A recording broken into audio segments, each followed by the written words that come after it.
Fantastic news, everyone! It's the newest episode of Cutie Art Crusaders with all of your favorite friends. It's episode 176 for December 8th, 2015, and your first friend is Rainbow Plasma. That's me, and I'm the organizer and editor. Or no, I'm not the editor. Dang it! Happy friends. I'm the organizer and host of the podcast, and today I'm joined by my two friends.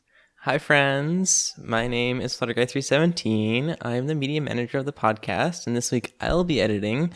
I'm Atmospark. I do the questions and stuff. But I heard that he was changing his name to Atmo Friend. Yeah. I'm not your friend. After all, friendship is magic. All right. Anyways, that was weird. I am so confused. I don't know how to feel about that. I'm glad Burn's not here this week because he would be like, "Bah, you didn't give me enough time to do your spontaneous intros." He usually gets annoyed when I do those, but that's fine. I just feel like to mix things up, right? Sometimes it just gets old, you do the same thing, go through the same motions. I can see it on your face. So I did want to talk about something. Hello. Hi, everyone. I wanted to talk about the fact that Burn's not here. And it's an unfortunate situation that Burn can't be here because his house is currently under construction at the last minute, so he can't record with us because otherwise there'd be hammering noises and sawing noises and stuff like that, which sucks. It really does. Yeah. But I wanted to, in lieu of him being here, I wanted to pay him compliments because usually I just make jokes about him when he's not here. But today I don't want to do that. I want to give him compliments. So I'm going to tell you a story about last week's podcast. Now, Ted and Joel, you guys weren't on last week's podcast. Therefore, you would have no idea of this other than what Bernd has told you. But what happened last week was Bernd and I recorded a wonderful podcast. I think it went actually fantastic. We had a great time, lots of fun. Hope other people enjoyed it, but I know we definitely enjoyed it. And as we stopped recording, and Bernd went to noise removal and compress and do all the audio editing things that we do after we record, he went, because his Audacity crashed. Audacity is the program we use to record our voices. And it crashed, and that was before he was able to save the project. And so immediately, we're like, oh my God, we just recorded this hour-long thing. That was the only time that I could record because I was away for the weekend because it was my birthday weekend. And this was the last time I could record on Friday. I don't remember for what, but I only had an hour to do it.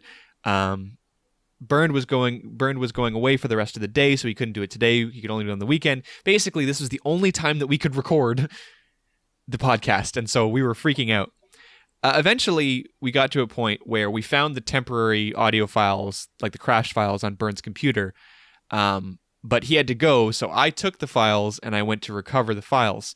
Unfortunately, due to the way that it crashed, which was, not to go into too much detail, but because Bernd's hard drive filled up while we were recording, the way that it ended up crashing was we got the first 50 minutes of audio perfectly fine, and then everything else was just all mixed up. It was just sections of 2.5 seconds of audio mixed in random places.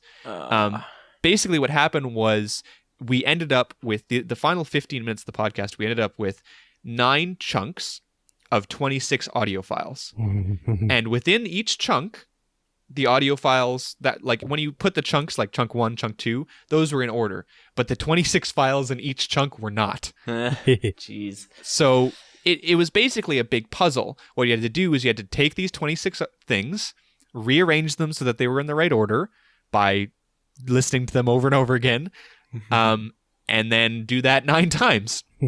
So I said, that's ridiculous. I'm not doing that. I don't have the time to do that.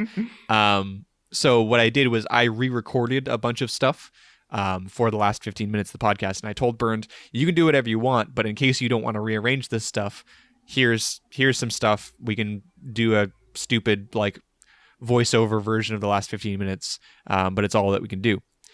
Bernd stepped up last week. Not only did he edit, but he actually went through those chunks and rearranged the audio and found all of his original audio for the last 15 minutes, which is absolutely insane.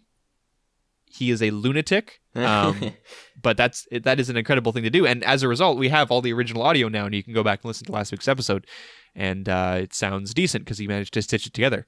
Funny so I enough, wanted to give Burn props because that is really awesome and way above and beyond what he needed to do. But he did it, and that's super cool. Yeah. Funny enough, like I was in the stream listening and watching, and Burned was also in there because he was streaming because he was awesome this past week. Yeah. And at one point, like you made some joke, and like there was complete silence from Burned, and he was like, "Oh yeah, the laugh that was previous from him was supposed to be there," like, and he just like got it messed up a little bit. So like, yeah, but everything else sounded perfect. You couldn't tell at all. Yeah. So there's one part where it makes it seem like I made an awkward joke, but other than that, stitching together 9 times 26 audio files, is pretty insane. Yeah, I'm happy I didn't have to do that. Yeah, really. No, it was a nightmare, and even getting to the point where we got the first 50 minutes of audio was its own separate journey that I'm not going to get into right now. But I had to do my own thing to get the first 50 minutes, and then he did the rest. And he also did the stream this week because we totally forgot to do that. Because it was a miscommunication. I thought Ted had his server up. Ted thought that I knew that he didn't. Miscommunication. And so Burned again picked up the ball and was like, "I'll stream it," and he just did it. And it's too bad he can't record because I'm saying all these complimentary things to him. And then next maybe week one day, go... I was going to say maybe one day he'll actually listen to this. Probably not. No, probably not. I was going to say maybe next week we'll just go right back to ratting on him. Exactly. Usual. Like this never happened, right? Yeah. Cool. Wink, wink, nudge, nudge. Yeah. So, anyways, he might be away, but I've got the revolving door of hosts apparently with you guys back this week. Yeah. Yay. So yeah, the whole reason why I couldn't be on last week and why I couldn't stream and all that stuff was that I moved to my actual apartment in Boston. So I'm completely settled in. The server's back up and running, so that means that no one's going to have to stream manually again. Yay. Thank God. And everything went really well, really smoothly. I almost didn't have a mattress though. Yeah. You almost didn't have a mattress. Yeah, that was a fun story. On Black Friday, I got an email in the morning and a call from Discover saying that they had flagged my charge at Macy's as fraudulent. And how dare you be spending money on Black Friday? Yeah, like on the mattress that I had bought like basically a month ago. Right. Because like I guess by law they can't like run the card until like the day before they ship it or something like that. I don't know. Oh, okay. So I had to spend 3 hours going back and forth between Macy's and Discover on Black Friday. Like the worst time of year to be dealing with credit card companies and Macy's, like trying to solve that. Wow. Yeah. So that was my like moving crisis, but other than that, everything went well. Cool. Yeah. Now you're all settled, and we can finally stop talking about your move, for God's sakes. Yeah, I know. Every because week I've been doing that for moving, every single or week. doing something to do with moving. So now you're settled. Settled. Joel. Yeah. What were you doing last week? What was I doing last week? Oh, I was at a convention. That's right. Oh yeah, but I didn't know this. Which convention did I you went go to? to Supernova. It's Oh, is that the one where you dressed up as squid kids? Yeah, it was good. I had a big minigun that I made, and Silver had a charger that I made, and we were dressed up and stuff. You should get us pictures for that so we can show it on the screen.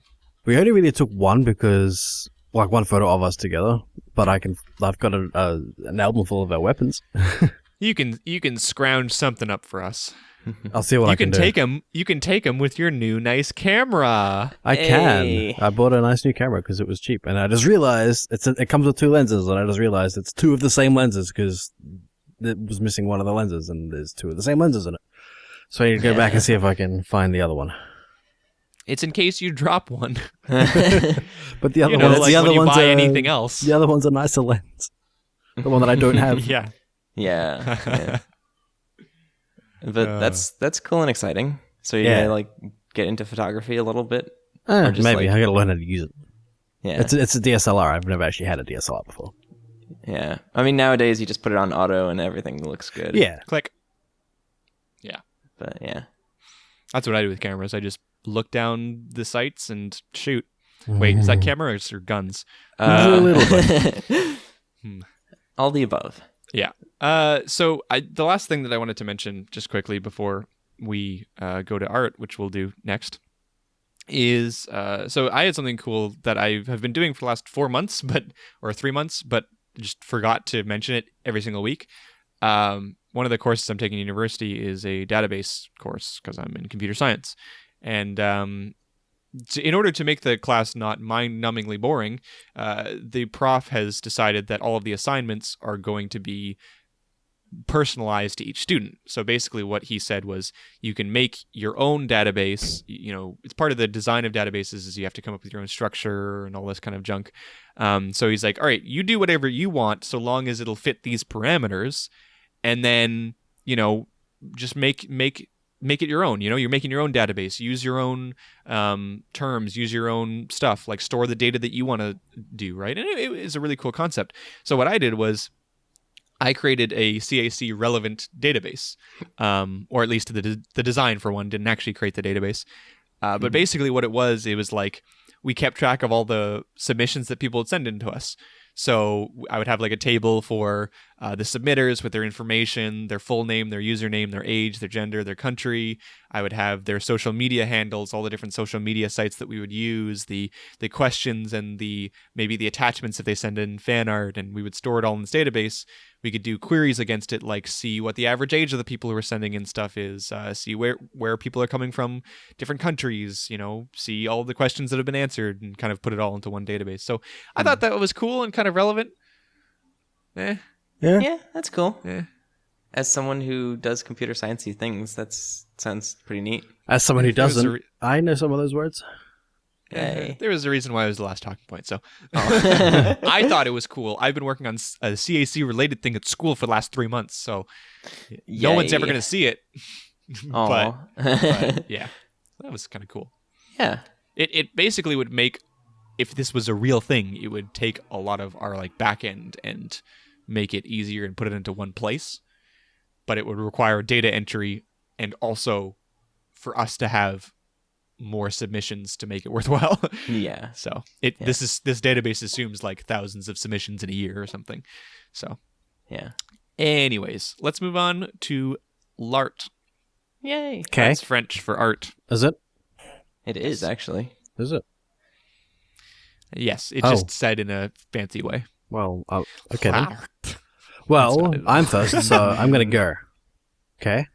Do it. I chose this one. It's called Chief Zakora by Cosmic Unicorn. I've actually met Cosmic Unicorn. Oh, you know what? So I'm stupid. Are you? So when I was picking out my art piece for this week, to go off on a little tangent here, I was like, should I pick one to do with the finale? I don't really know. And then I finally decided yes. I didn't even make the connection that this one totally is too. Right. So if you haven't seen the finale, probably stop watching right now and go watch it, you silly. Spoilers, Zakora's in it, and he's a chief. Yeah. Yeah. And other spoilers, we're probably going to do a spoiler cast for this, like, following this episode. We'll get to that. We'll talk about that later. Later. So this art piece is about Zakora in a part of the finale when the timeline changes and Luna Chrysalis has taken over. Oh, it's Chrysalis, that's right. Not Luna. Luna's the last one. Yep. Yeah. All right. And, you can see all the changing eyes in the background. So I don't know why. I don't know why I thought Luna. I you know what? I didn't even make that connection until right now. I thought that they were just lights or fireflies or something. But they're blue. You're right. They're changelings. Mm-hmm. I believe it or not, I don't actually keep track of what the changeling eye color is. It's blue because I've vectored two of them. There you go. Anyway, I really like this one. It's like typical Cosmic Unicorn. There's outstanding use of color just everywhere. There's so much color, but it's all really it's muted and dark, but just there's greens, there's blues, there's red, there's pink, there's like really bright colors, but it's all like dark, I guess. Like right, like the tones of them, the values of them are all shifted quite dark. They're still really bright colors and fully saturated colors and stuff. And then you've got Zakora herself wearing her chief armor, or chief mask, and her rebel outfit. Yeah. I mean, I don't really know what to say about this. It's just great everywhere. I don't know. I can't really pick something. I was gonna say, and also typical Cosmic Unicorn fashion, it's an art piece that immediately makes me go, I want to look at this closer, and then there's no download link. Yeah. But at least she has comments on this one. It's true. Yeah, that It's is true. Yeah. I do agree. I wanted to, and I am manually zooming in. It's just not the best quality. Towards I especially like the color of the bark on the big log that's going kind of on the left hand side there. Yeah. It's almost got it almost looks oily, oil on water. It's that kind of shimmery, greeny, purpley, reddy, Like that rainbow eucalyptus tree. Right. Yeah. Yeah. Hmm. And I thought that was something that was really cool, but like you said, still subtle because of the values of it. It's darker values, and so it's not something that really stands out as like a light source or anything. It's just kind of there. Yeah. Right. I wanted to point out the framing in this piece because all the tree branches kind of frame Zecora, and like the background behind her is slightly higher value. So there's some like atmospheric perspective going on behind her. But like because it's a bit brighter, it kind of makes her pop out. Right. Yeah. Which is really cool. Yeah, I think part of that might be when you're talking about atmospheric perspective. Atmospheric perspective, yes. atmospheric perspective. That's something that artists will do in order to increase realism, and usually it follows the rules of how we view it in our world too. I'd also like to suggest that Cosmic Unicorn has perhaps used this lighter value behind the character on purpose, and that it might not be perfectly realistic because other parts of the piece that aren't right next to Zecora are also just as far away, but there is this like little light brush around her in order to emphasize her place and to put like a very subtle spotlight on her. Oh yeah, definitely. So like yeah. if you look at this piece from far away, like your eye goes instantly to Zecora, not because she's more detailed or anything like that, but because like the canvas is slightly lighter in that area. Yeah, there's a very subtle value change in the center of the piece that does kind of surround her almost in a again very subtle aura. Mm-hmm. Yeah, I thought that was really cool. Yeah, and the framing you mentioned too is absolutely a relevant part of this, right? The tree branches all kind of they have a flow from left to right. There's kind of like a tunnel or a passage, but even so, you've got the tree branches at the top, and it gets thinner as it gets to the end, and so that kind of squeezes you towards the center as well. But it does it in such a way that doesn't make it seem forced, right? Mm-hmm. It's not like there are 4 tree branches and they were all pointing towards Zecora. Sometimes the framing is like really obvious. Doesn't mean it doesn't work, but this one's a little bit more natural looking. Yeah, well, that's the magic of composition. Mm-hmm. Yes, it's true. Yeah, I mean, like good framing or good composition is basically keeping everything interesting, but keeping your subject more interesting, right? So that you focus on them. Mm-hmm. Kind of, yeah, in a way. If Bernd was here, he could explain it better. I do. You mentioned that Zecora isn't necessarily more detailed, but I think there are some things in her that are only done in her character. Mm-hmm. The outlining and the specular lighting is only really done on the character. So what I mean by that, for people who don't know what specular lighting is the brightest points on something reflective. It's when it reflects light. So the little shimmer, the white bits, the lightest little bits, the accents on things to indicate lighting direction. Those are specular lighting. If you take a look at the bags on the side of Zecora, you can see kind of the under bit, which is the darkest, and then you've got this kind of like upper right-hand side, which is kind of this lighter brown, and then you've got this yellowy, these couple of lines that are yellow. Those yellow lines are specular light shading, or the specular part of the lighting model there. And that is found on her earring, on her neck things, and on those bags again. And that's really only present on this character. There is no specular lighting anywhere else on this piece.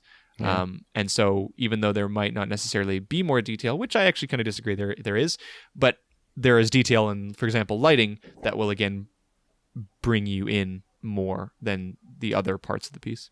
Well, it's interesting, like speaking of like her earring and her necklace and stuff, like ordinarily if you have something that's like super glossy, it would pop out even more because the specular lighting would be even like larger of a change in value. There'd be like it would be like closer to white. Yes. So this almost looks like it's either the metal's tarnished or like it's just a really dark scene and there's not a lot of light to reflect off of that.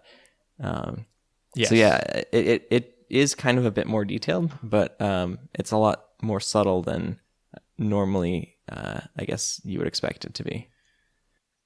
I think that's kind of a theme of this entire art piece, right? There's a lot of really subtle things going on. Nothing is meant to. It's funny. Nothing individually is meant to stand out, but when brought together, it creates something that does stand out. If you take a look at the piece, it's very obvious that Zecora stands out, but there's nothing individually that goes, you must look here. You know, Yeah. The rest of the piece is interesting, and a lot of it is lit. But it's just, again, a lot of little techniques that pull you in together. Although there are details that you miss. As Joel mentioned before, the changeling eyes, I didn't even notice those. But those are really cool touches that make the rest of the piece still interesting to look at. This is a thing that a lot of people miss. When you create a focus on the piece, sometimes you have to do things like reduce detail in other parts in order to bring the focus in. But that doesn't mean make the rest of your piece look boring. And Right. so you can add in little touches like the changelings that make it interesting to look around the piece and make you want to explore the piece after you've focused on what you're quote unquote supposed to focus on. Right. Yeah, even like if you look where the changeling eyes are, like there's little spots of like darker colors, which I'm assuming are the changelings themselves. And you wouldn't even notice that unless you looked at the eyes first. And you wouldn't notice the eyes unless they kind of stood out. And like you didn't even notice the eyes at the first. So yeah, there you go. Very interesting piece. I like it. It's funny that you mentioned it's typical cosmic unicorn. I would actually disagree with that a little bit because I think she's been doing so much experimentation. This seemed to be less of an out there experimentation. You know, I think she still does experiment with pieces, and I think she was experimenting especially with the color green in this piece. But I think experimenting with the color green is a lot less abrasive than experimenting with a character having 4 heads, like some of her other pieces. Yeah. So She's just got some out there stuff. Yeah. Yeah. I mean, I get that. Yeah. Yeah.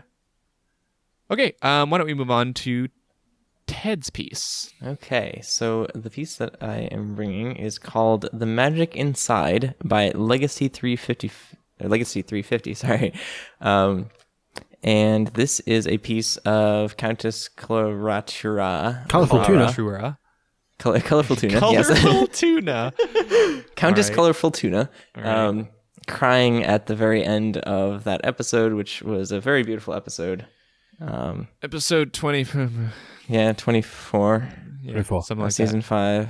I forget the title. The second last one. It's Yeah. I'm gonna laugh if someone's like, "Oh, I didn't know you'd be spoiling that episode too. I only watched the finale." Yeah.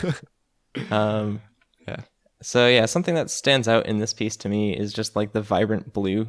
I'm a sucker for that kind of cyan, and also I mean, coming off her butt. yeah, coming off her butt. Yes. And I don't know. I just like how the piece is rendered. I like kind of the subtle soft shading on her. It's almost got like an Assassin Monkey style to it, like how he's done like his kind of claymation, like Right, how it looks almost like clay the way that it's shaded. yeah, but it's not quite to that point. I don't know. I really enjoyed this piece and kind of the emotion that it portrays. So I've got like 5 different things that I want to talk about in this piece. It's like crazy. To me, there's so many little things that go on here. You know, you mentioned the way that it looked like a bit like Assassin Monkey with the soft shading. I guess what I'll start with is the lighting in general in this piece is super interesting. I suppose I wanted to talk a little bit more about specular lighting because we were just talking about it in the last piece, and you can see it much more clearly here in aspects such as the top of Rara's hair. You can see those little white bits in there to show off the points of light. That's all specular lighting. But there's also a lot of other really interesting and unique pieces of lighting here because you've got two different visible light sources, right? You've got this crazy bright spotlight that's beaming this yellow from the top right, but you also have this kind of light blue cutie mark light, as you mentioned, that's giving a second source of light, and it's really depicted well because as people usually know, when they have one light source, they depict it with the proper shading, but a lot of times people forget when you have the second light source, you also need to depict a separate type of lighting and shading. So, for example, the blue that's shown on the dark side of her cheek, the color on her tail, those are both great examples of this secondary light source being reinforced by having realistic reflections on the surroundings. And to go off of that, like, it's nice that they included that second light source, and that it actually fits in with the episode, because otherwise she would be completely silhouetted, and you couldn't see a lot of the details, like on her dress and on her like tail and stuff like that. Right. So, yeah, the light source from the top right really is quite shockingly bright, but it is mellowed a bit, or the focus is taken away a bit by this almost complementary blue that is opposite to it in the piece in terms of composition. Another thing that I thought was really good was ignoring the lighting, which is taking up all of the focus of the piece. Let's take a look at the background. Very undetailed, but again, really looks great if you stare at what you're supposed to be staring at, which is the character. Right. The character is by far the most detailed, and even the piano is really less detailed when you look at it, but especially the background.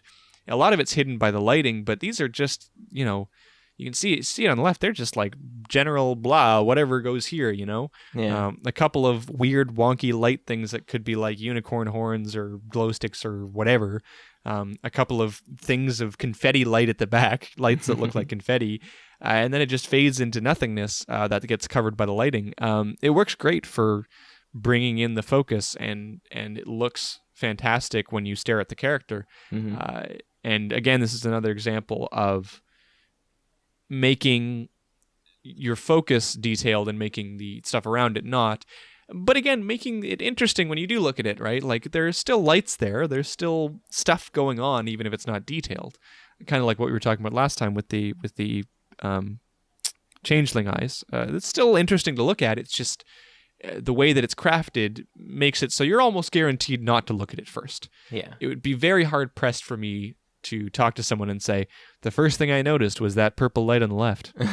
Dude, you see that pony in the background? Like, he's the main source. No, it's ridiculous. Of course, the first thing you're going to look at is the pony in the front. And the reason, there's tons of different reasons why. The lighting, but also our brain takes in the entire piece so quickly, it registers that's detailed, that's not. Let's focus on the thing with more detail. Exactly. Yeah. Speaking of detail, do you mind if I jump in? Go. Okay. The detail on her dress and on the piano, all the like little swirly designs and stuff, just like is really cool. It's a really neat touch. And it's, I don't know if it was actually something in the show, but it gives it kind of a more artsy kind of feel, like her dress especially. Just like the whole like swirly floral pattern on it. I don't know. I like the way that they did the clothes too in this. Yeah. There's clothing is so hard to get. There's a lot of barriers when you are learning to be an artist. Hands are notoriously hard for new artists to do. But I think clothing is also one of those things that it can be quite difficult to depict properly, because once you learn how to depict one type of clothing, you have to learn a new material immediately afterwards, right? The different types of material that you wear fold and interact with light in different ways. And so learning the ability to get a pattern not only looking like clothing, but the proper type of clothing and the proper material of clothing is incredibly impressive and quite hard to do. Yeah. And like, especially on her in this scene, because there's like 3 different types of clothing that all have to kind of mesh with each other. There's like her choker necklace collar thing. Then there's like her vest thing, and then her like skirt dress Veil thing.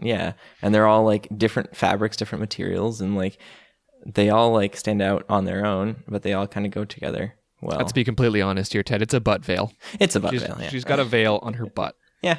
Don't ask me why. It's artists. I don't know. I don't get it. Like musical artists, pop artists. They're people. Fashionistas. Yeah. Well, they know more about fashion than I do, so I got to give them credit there. I give them credit there. And also, you were mentioning the emotions of the piece too. Which is, a really important part of this episode. A lot of people felt like it was quite a great emotional, it had a really good emotional impact, the episode itself. And in order to properly capture that, the kind of tears of joy expression that is depicted here, it's a great job that this artist has done to depict that properly in order to get the happy feel, but also the sense of intense emotion causing tears. It's very cool. And also you can see a little touch that's very hard to see, but you can see the tears flying off of her face. It's almost like she's whipped her head to the side and the tears are coming off her face. Either that or pony tears are actually made of liquid helium. She's actually there's like actually a big vacuum like right off screen. Yeah, they're in space. Yeah, it's the vacuum of space. Yeah, there's no gravity. I was going to mention that those tears flying off her face are a very nice touch. Yeah, and the fact that they like are flying towards this light and have those like really bright specular lighting on them and the lens flares on them is like it's nice. I like it. Gives a big sense of movement, which is great. Yeah, you're right. It does give a sense of motion. Yeah. I think that's basically all that I really wanted to talk about in this piece. If you guys had anything else, there's lots of, again, in a similar way to the last piece. Last piece, there was a lot of little things that were done, but they were all hidden. I feel like in this piece, there's a lot of little things done, but they're more obvious. Yeah. All of the little things are kind of shown to us. They're not hidden. The background being undetailed, it's not hidden. It's not blurred. It's there. The character is there. The lighting is there. The expression, the motion, it's all meant. It's all talking to you directly and saying, "Hey, this is what I am. This is what I do in this art piece." It's an interesting not a whole lot of juxtaposition from our last one. Yeah, for sure. Yeah. That I feel like that statement can come off in a weird way. Like, I don't mean it as a bad thing. I mean, it's a yeah. Subtlety is a technique that you can work into it, but this one doesn't have it. Yeah. Just like she had no subtlety as a pop artist. Hey, that was a stretch. Yeah, I know. So let's stretch our way to the next art piece, shall we? Which is completely opposite of the last one. Sorry, that's my stretching noise. Yeah. It's my art piece, and it's called "Lost in Time, Lost in Space" by Husi. Who? Yay. Husi, of course, being horse famous in his ability to make wonderful horse art pieces. And if you haven't heard of him before now, I'm questioning your experience with the pony fandom, the pony art fandom, because my goodness, he does a lot of great things, and this is no exception to that. He's one of the artists who does wonderful post-episode pieces. Husi, by the way, Husi, like Burned, is a horse. Oh, is he? Yeah. Really? I wasn't aware that he was part of the human horse coalition that's being formed across the northern Scandinavian continents. Yeah. I have no idea. So no one listened to that sentence. No. So something that really stood out to me in this piece was the usage of the shattering that is kind of present around this piece. In the background is shattered, and it's such an interesting mix of kind of metaphoric shattering and literal shattering. It looks like a pane of glass. These separations look very real, and they do physically separate kind of alternate timelines. There's little strips, right? You start at the bottom left with the Cloudsdale in the past, and it goes all of these different scenarios that we explored during the finale. And so it does kind of physically separate them, even though they're not real. It's this really interesting combination of symbolism and physical representation. and I thought it was I thought it's the coolest part of this piece by far. Well, it's shattering the fabric of reality. Like It really is. It It's really true. is. Yeah. And time. it's very cool. Yeah, and space.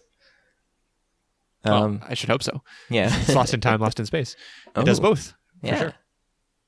sure. I really like Twilight's expression in this for some reason. It's just so like derped and angry and upset and mad. It's so good.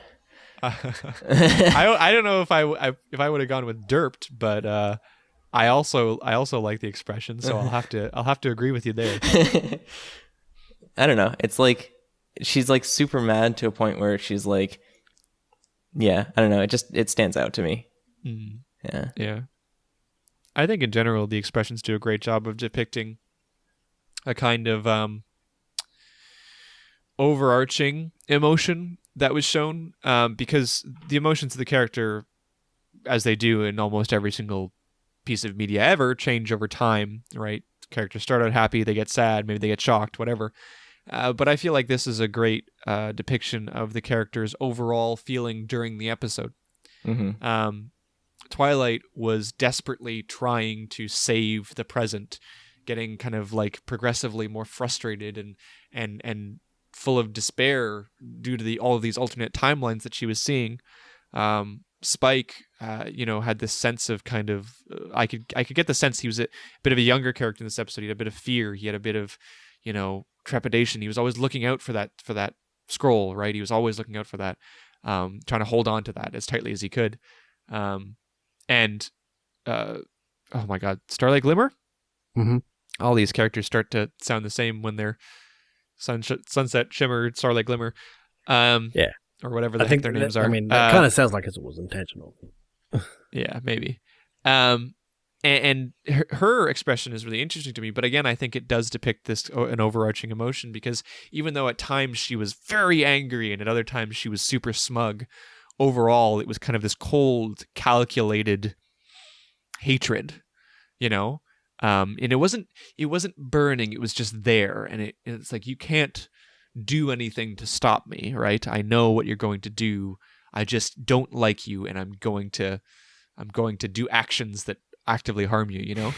This all kind of encompasses how I feel she was during the episode. And I thought it was really impressive that he managed to get these three expressions in the way that they were, not only to match with the scene that he's created, but I think also to just match the episode as a whole. Mm-hmm. I love too how like the map is kind of a central focal point to this piece. Just like it's kind of, the map was the central kind of tying factor for all of these different realities and dimensions and stuff. Right. Yeah. And it's really depicted in an interesting way when you compare it to, say, the background, again, with the shattering of the glass in the background. The table itself seems to be breaking or exploding in some way, but in a different way. It doesn't look like a shattering. It's almost like it's bleeding or like spewing paint. There's splotches of texture and paint and stuff is kind of sprouting forth from it, almost like there's cuts in it, and it's not to be visceral or anything, but it's almost like it's bleeding. Yeah. Bleeding, wonderful magic paint. That's totally friendly paint, right? It's bleeding friend paint. friends. Yeah. Wait. So yeah, I thought that was interesting. It gives me the same feeling as the background, but it's not depicted in the same way. Yeah. I love how like each of these backgrounds too are depicted. They're all like very painterly, very like not abstract, but just like undetailed, I guess is the better word. Textured and like you understand like what's going on in them, and you associate them with the points during the finale. But like, like the one with the smokestacks is just like, very undetailed, but it still gets the point across. Yeah, exactly. It's really cool. It's very minimalist in message. Mm-hmm. Because it gives you the least amount of information possible in order to interpret what it's trying to depict. Mm-hmm. Mm-hmm. Yeah, I think it's a great point. Yeah, great piece. And Any parting words, Joel? I like the fractures. The bright green fractures between everything, like a broken mirror or a broken glass. Mm-hmm. They're very this entire piece in general, as you were mentioning, Ted, it's got a lot of texture to it. It's very painterly in that it's also very rough. You can see the brushstrokes, and the scratches are no different from that, which is an interesting concept, right? Because glass, when it breaks, it doesn't look like paint strokes. No. But it's almost like there's a middle ground here, right? It still does look like glass, but if you look carefully, you can definitely see the strokes. Yeah. It's interesting. Yeah. But yeah, I think the fractures in the glass are my favorite part of this. The fact that it's Lucy's used the fractures to separate between the different timelines. Yeah, they're done in a very interesting way. Yeah, for sure. Yeah, definitely. Cool. All right. Well, if that's everything, then we are done with our art for this week. Yay! And now we we've got can 2 move questions. on to the Yay. questions. All right. We're a bit early on questions this week, We but have that's a fine. little time to talk about them. Yeah, we got a little more Yeah. time. All right. Exactly. Well, I got 2 questions this week. First one is: did the show inspire you to do something new and or usual except art by Sonnenblitz? Yes. Start a podcast. Yeah. That's about art, but it's not art itself, so there. All right, I'm gonna say the rule for this question is that it can't be about our podcast. It's too easy. Okay. Well, I mean, indirectly, it got me interested in finding a new job and moving up to Boston.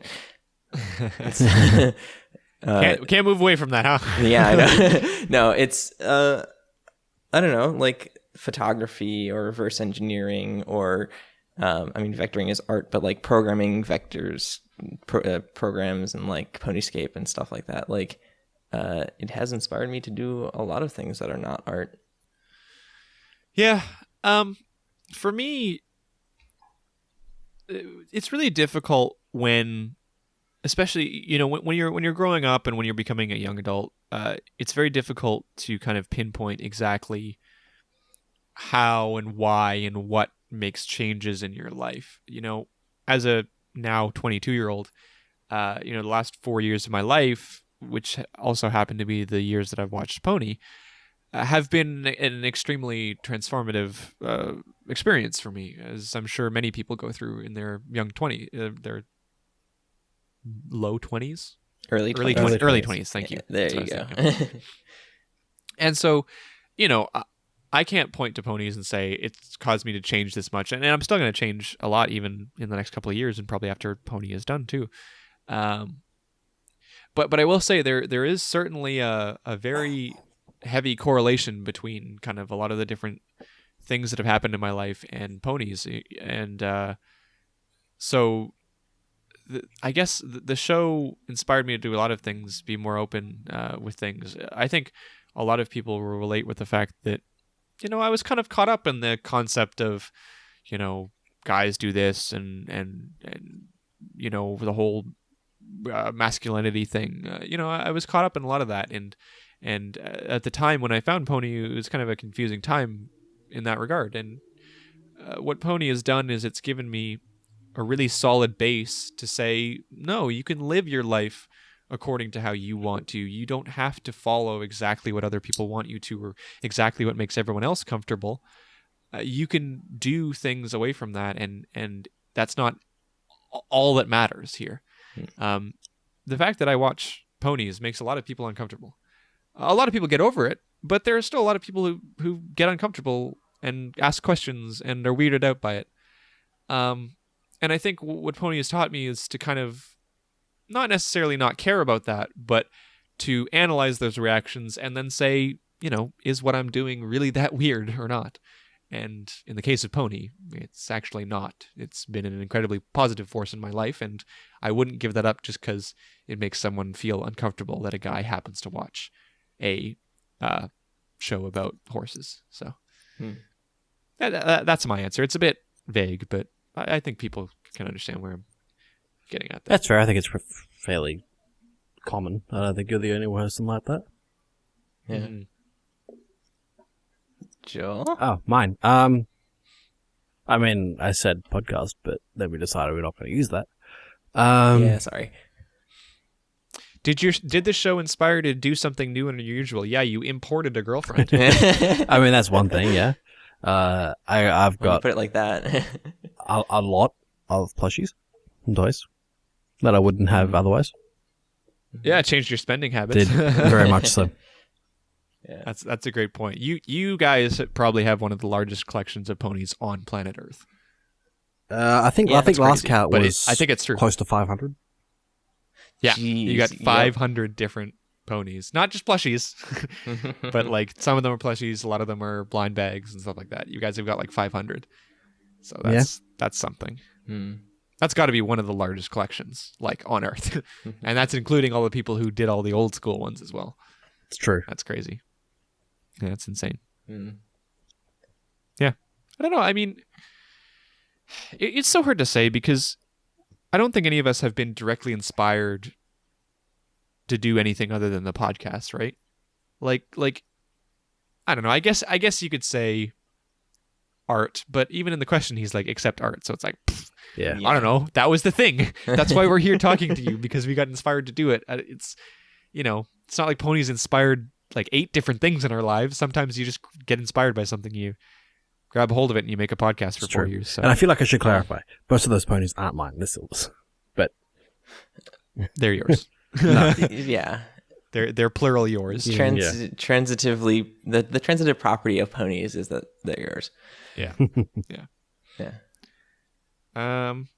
Okay. I mean, I guess we've given a sufficient answer there. Yeah. So Next. let's move on to the next one. We might have to do 3 questions. all right. Well, the second question I've got is: do you guys have a specific type of music that you really enjoy? By Chino Montague.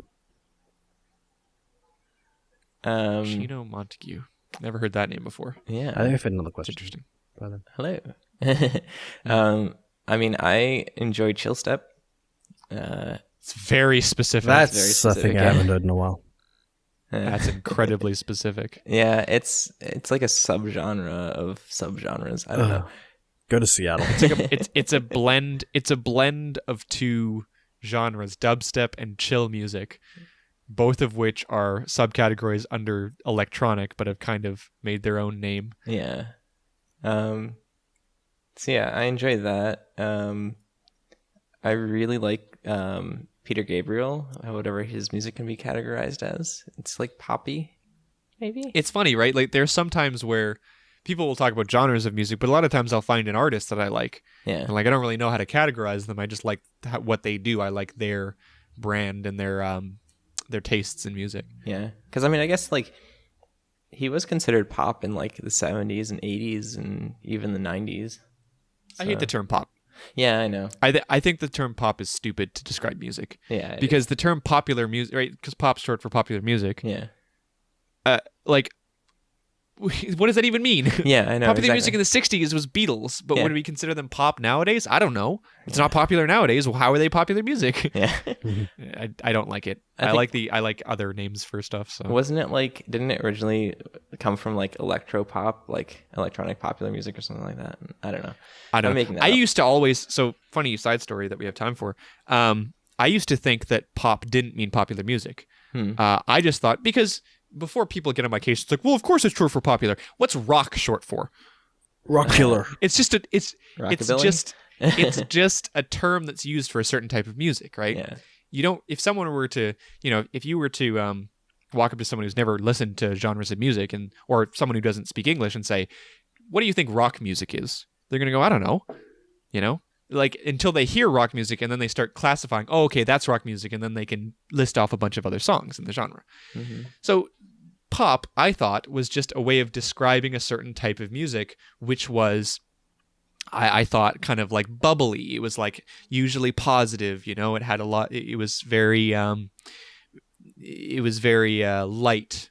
It wasn't very like deep or crazy or out there. It was something that, funnily enough, that a lot of people can enjoy easily. And there's a lot of things that I associated with it. Popcorn, kind of light things. I associated pop as in like bubbly, fizzy drink. It's kind of like a happy thing. What about pop filter? I associated bubbles because it's like bubbly with like, so pop. All those things reminded me of pop. Like when I thought of the word pop, that's what it reminded me of. And all of those things were like, yeah, that's what this music kind of reminds me of. And I still think, for the record, that it totally fits that description. Yeah. At least what pop music is nowadays. Yeah, definitely. I mean, it's fair. I guess I'm the Anyways, I guess that I'm was- lost, right? That was a tangent. Uh, That was a tangent. Mine is I like melodic metal, rock, death metal, stuff like that. Screamer, I like it. I mean, your hair in the morning looks like you could be in a metal band. It's so true. there you go. How have I known you for 4 years and I've had no idea you like metal music? Really? I guess because we don't talk about music ever. It's true. Hmm. Like, I know what the other guys like because I go to conventions with them and we're all forced to listen to each other's music. Yeah, But like, I've never had that with you, so I guess I just never got that you liked metal music. I do. Also, my secret shame is that I quite like Taylor Swift. Yeah, I mean, That's does fine. anyone not like Taylor That's all of Swift? our secret shames. Yeah, I like her music. my secret shame is I went. Yeah, to but one you like concert. pop anyway. No, let's back up here, Ted. How old were you? 28? I was 20. No, I'm 26 now. But I was 20. So you're saying you're never planning on going to one of our concerts when you're 28, huh? I mean, if she personally invites me to one, I think I was 20. No, I think I was 20 at the time. That I went. Okay. It's a long time ago. Yeah. Sorry. It's an age thing. I know. I knew more words to her songs than some of the like young girls in the crowd. They call themselves fans. You better have picked up some good girlfriends there. I went with my girlfriend at the time, so I was gonna say girl space friends. Oh, Don't pick up chicks at a Taylor Swift concert. You'll be taken away by the police. yeah, no. Yeah, I think Taylor Swift I think all of us like Taylor Swift. Maybe except for Burns, but He doesn't count. He's from Seattle. I have He likes something I've never heard of memories from before. BronyCon. Yeah, exactly. Burns' favorite bands are things that we haven't heard of before. Mm-hmm. I remember at BronyCon 2014, I got Taylor Swift's song "Trouble" stuck in my head, and I was like singing it all the time under my breath. I'm not sure if anybody ever caught me, but I was doing it all convention long.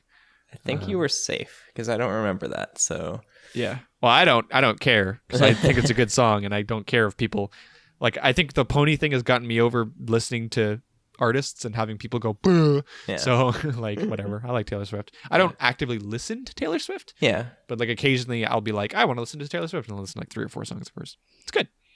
I mean, I don't have any of her albums or anything. She's also I just cute. YouTube, but yeah. So Mhm. yeah. For me, a specific type of music that you really enjoy. So like I listen to a lot of electro music, just like that's really general, but like dubstep and drum and bass and chill and house and I'm watching House what's at the moment on new Netflix. stuff. Yeah, love listening to whatever his actor's Hugh name is. Laurie. Yeah, Hugh Laurie. Thank you. What's the other one that I was thinking of? It's gonna really annoy me. Glitch Hop. That's what it was. Oh, Glitch Hop is good. Yeah.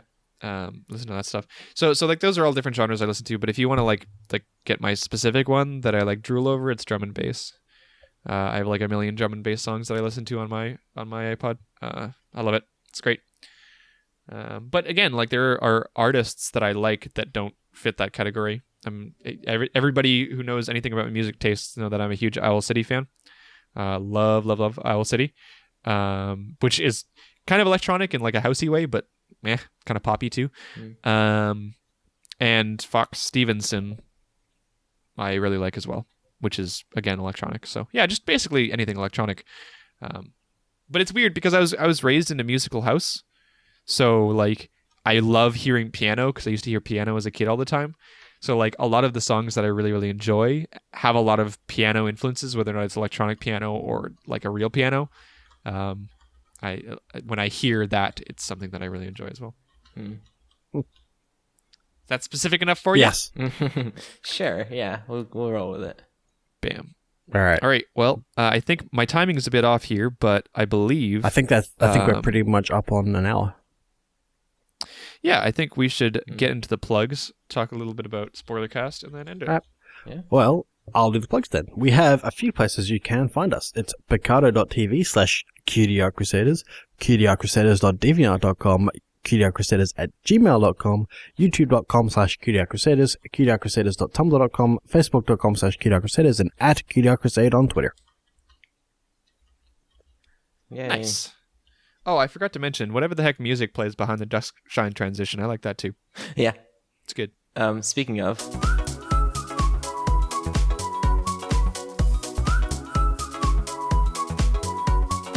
Good to see you again, Dusk. It's been a while. Yeah. How's your family doing? Good? Still backing up, huh? Good luck on your journey.